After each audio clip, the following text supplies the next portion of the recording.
Bonjour à tous, bienvenue dans cette 4e émission sur l'astrologie. Aujourd'hui, nous recevons Estelle. Bonjour Estelle. Bonjour. Donc, qu'est-ce qui vous préoccupe aujourd'hui, Estelle, et de quoi aimeriez-vous qu'on discute par rapport à votre thème natal? Alors moi, personnellement, je souhaiterais connaître un petit peu tout ce qui va concerner ma vie professionnelle. D'accord. Quelles sont mes ressources dans un premier temps, peut-être? Ok. Donc, on va aller regarder les maisons qui concernent les ressources professionnelles, mais aussi les planètes concernées. Donc, on va pour cela regarder les 3 maisons, 2, 6 et 10. Dans le thème d'Estelle, on peut voir que la maison 6 est très occupée. En effet, on y trouve 5 planètes, ce qui est quand même vraiment une focalisation très importante. Et dans la maison 10, on va trouver aussi une planète, la Lune, qui est aussi importante puisqu'elle est un des ce qu'on appelle les luminaires. D'accord. Donc avec, je dirais, vraiment ce focus sur le domaine du travail, on va déjà constater que cet aspect professionnel est très important pour vous, qu'il a vraiment une place prépondérante dans votre vie. D'accord. Est-ce que vous confirmez? Ah oui, complètement. Alors, je refais une nuance entre la maison 6 et la maison 10. En maison 6, on vient parler du travail, mais avec cet aspect de contrainte au quotidien, de contrainte d'organisation. C'est vraiment le travail plus au sens d'un effort, d'une énergie qu'on va investir pour construire quelque chose. En maison 10, on sera plus sur l'aspect vocation, profession. C'est plus ce pourquoi on est fait, comment on va trouver sa place dans la société.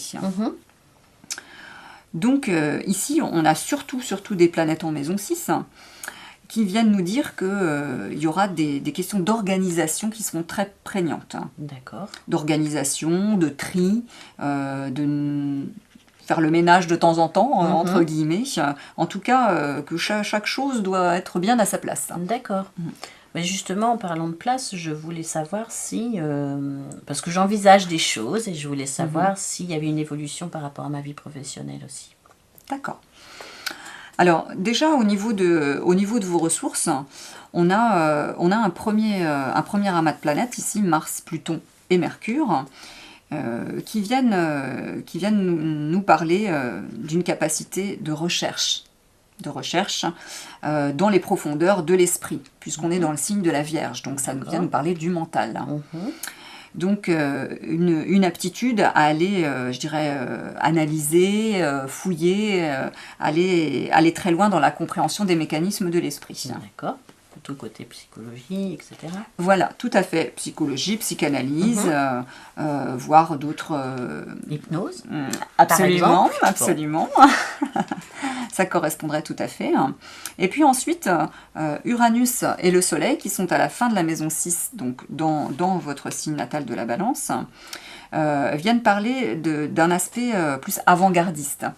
Avec la planète Uranus, on va chercher des choses qui sortent de l'ordinaire. D'accord. Un petit peu hors du commun, voire hors norme. En tout cas, quelque chose qui va faire avancer sur le plan social. La dimension sociale est importante. On a plusieurs signes qui viennent nous le dire. La Balance, le Scorpion, le Capricorne.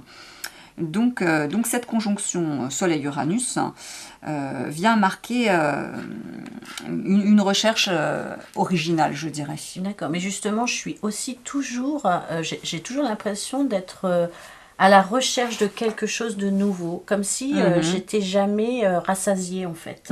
Toujours envie d'apprendre autre chose.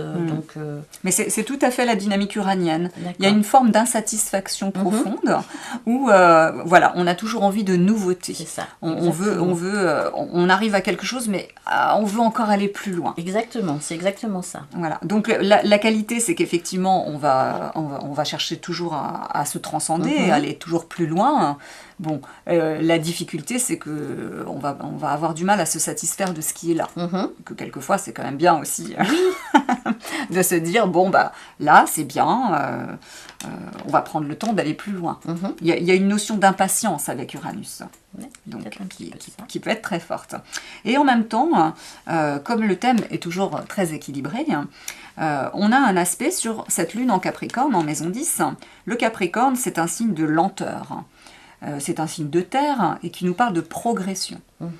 Donc, étant sur le milieu du ciel et cette maison de la profession, ça vient nous parler d'une forme d'ambition. C'est-à-dire qu'on a envie de construire quelque chose sur le plan professionnel. Et on va prendre le temps pour construire ceci. Donc, par rapport à l'énergie uranienne qui va vous pousser de façon parfois un petit peu impulsive, l'énergie du Capricorne, elle, va venir ralentir.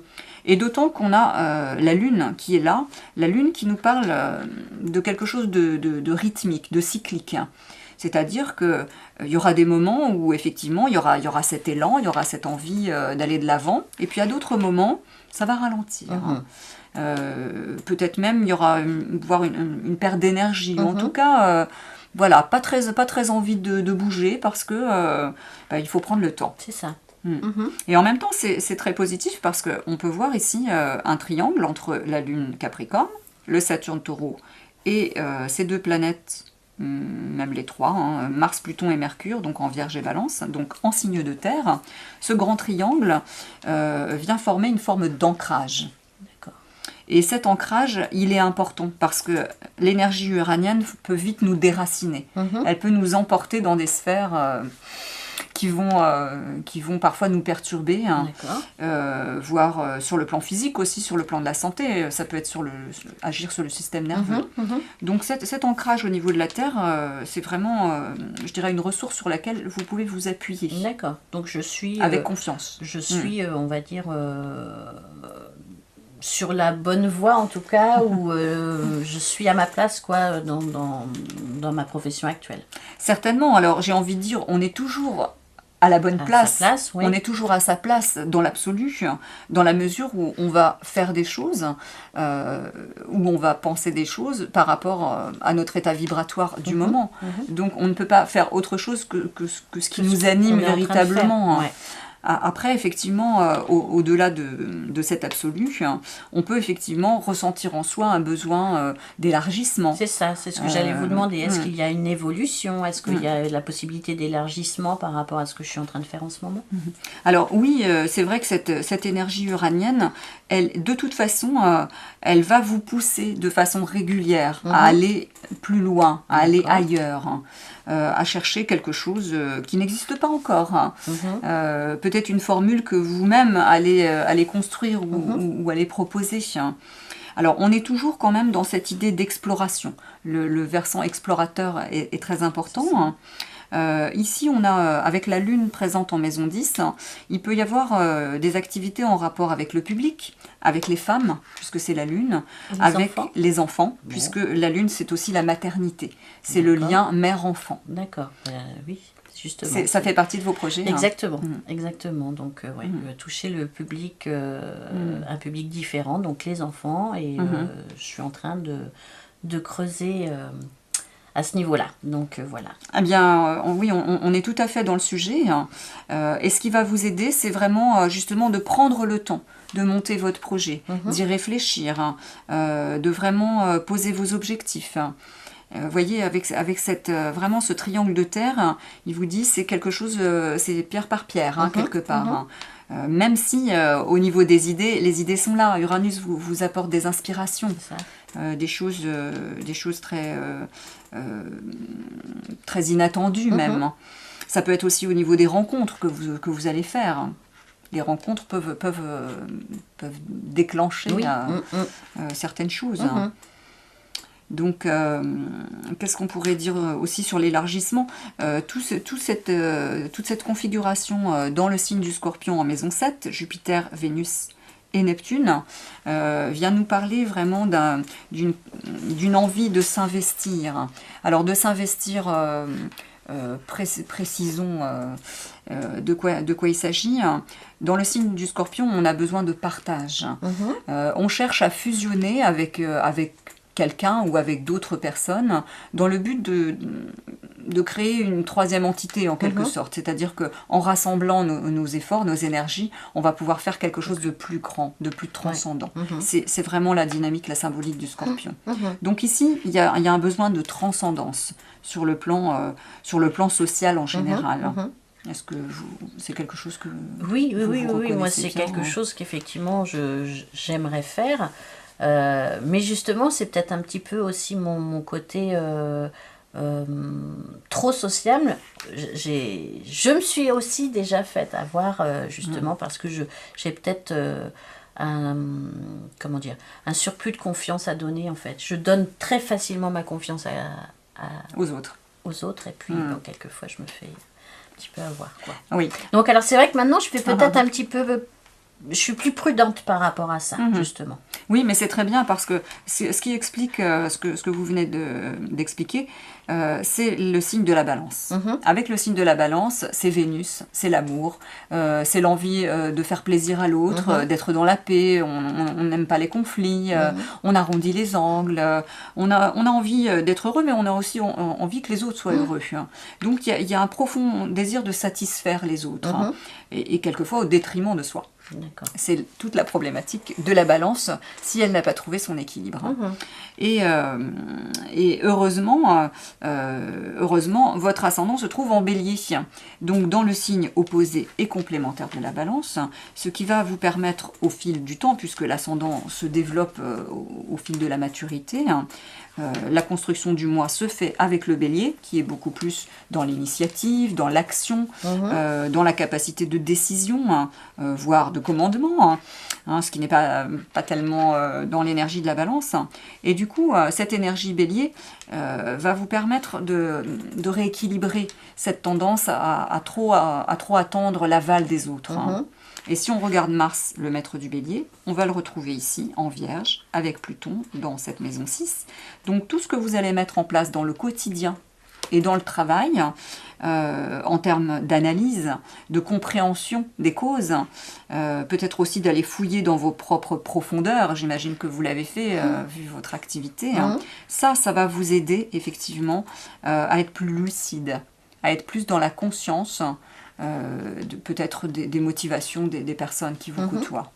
Et est-ce que, à tout hasard, vous pourriez me dire, justement, si je devais m'associer à d'autres personnes, quel serait peut-être le signe qui conviendrait plus à une association avec moi? Est-ce que ça, c'est possible? Ah, ça, c'est une question très délicate. Je dirais que ce serait un peu... ce serait un petit peu léger de répondre comme ça, précisément à cette question. Le signe... C'est pas suffisant le signe, parce que comme vous le voyez sur un thème astral, on a beaucoup plus que le signe, on a vraiment toute une composante globale. Maintenant, effectivement, le signe de la balance qui est dans la maison des associations dans votre thème vous pousse à désirer une forme d'association. Effectivement, en plus avec le Scorpion qui a envie de partage, votre question n'est pas étrange, je dirais. Maintenant, pour vous associer... peut-être plus avec des personnes de type vénusien, c'est-à-dire des personnes qui vont être, qui vont rechercher la relation, la communication, des personnes avec qui vous pouvez échanger en toute clarté, en toute transparence. Ça va être important. D'être prudent, justement, parce que le Scorpion, c'est aussi le signe du secret, des choses cachées. Donc d'être vigilant par rapport à ça. D'accord. Mais après, donner un signe en particulier, non. Ce ne serait pas pertinent. Mais là, c'est votre intuition qu'il faut mettre en route. Et vous en avez avec 3 planètes en Scorpion, l'instinct, si vous l'écoutez bien, il est là. Oui, l'intuition, l'instinct, la sensibilité aussi. Enfin, je suis quelqu'un d'hyper sensible. Je pleure très facilement, en fait. Donc, voilà, ça fait partie de moi, c'est ce qui ressort en fait. Bah oui, Vénus-Neptune, c'est cette conjonction Vénus-Neptune. Vénus, Vénus, c'est la planète de la beauté, de l'amour. C'est vraiment l'énergie qui vient parler de notre mode relationnel. déjà Vénus, elle est dans le Scorpion. Donc mode relationnel très réceptif, très sensible, effectivement. Beaucoup dans la fusionnalité. Et comme elle est conjointe à Neptune, je dirais que ça renforce encore ce côté fusionnel. Et en même temps, avec Neptune, il y a quelque chose de l'ordre de l'idéal. C'est-à-dire qu'on va voir la beauté dans l'autre, on va voir le divin dans l'autre. Donc, si on voit le divin, on ne voit pas forcément ce qui se passe à des niveaux plus souterrains. Justement, d'un point de vue souterrain, j'ai aussi des ressentis, des choses qui se passent en moi, et je voulais savoir si éventuellement je pouvais évoluer aussi à ce niveau-là ou pas. Mais très certainement, enfin en tout cas, la configuration planétaire vous porte à ça. Il y a encore une fois cet aspect de recherche Mars-Pluton qui est actif. Il y a la capacité d'aller chercher très très loin dans les profondeurs de soi.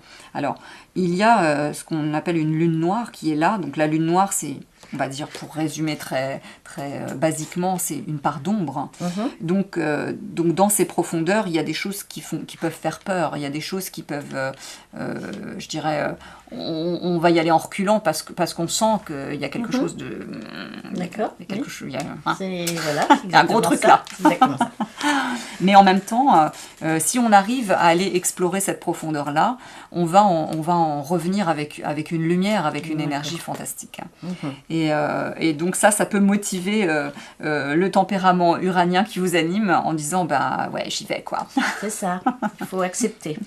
C'est ça. Alors, ce qui va vous aider dans cette quête, c'est vraiment votre capacité d'analyse avec le signe de la Vierge.